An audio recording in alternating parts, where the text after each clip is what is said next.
Due process has been divided into procedural and substantive due process. Procedural due process means that the procedures by which persons are deprived of life, liberty, or property must contain basic fairness.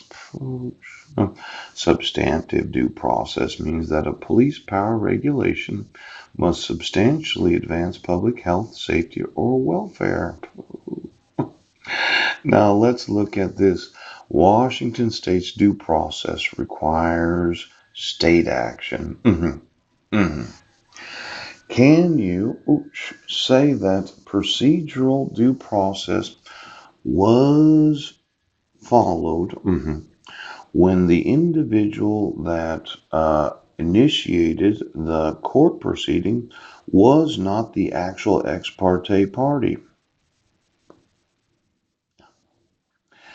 Could there be any substantive due process for any person to initiate a court hearing where the person is not the ex parte party?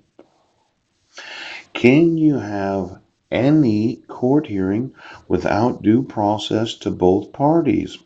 One being known as the ex parte petitioner, the other being known as the adverse party respondent. Pooch.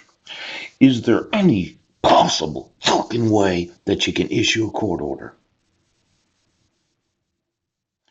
Now, when I told you I'm going to sue this state for $200 billion, I've emailed every person in the state legislature, but I didn't get anyone to enforce the laws. I emailed every county sheriff in Washington state, but there wasn't a sheriff in the state that would enforce the actual laws.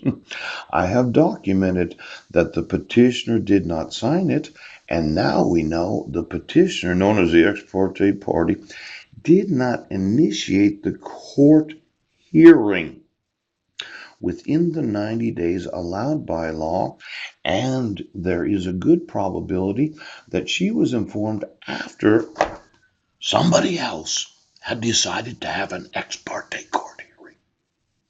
Now, for every sheriff's department, every deputy sheriff, and every under fucking sheriff that has, I will sue every one of them.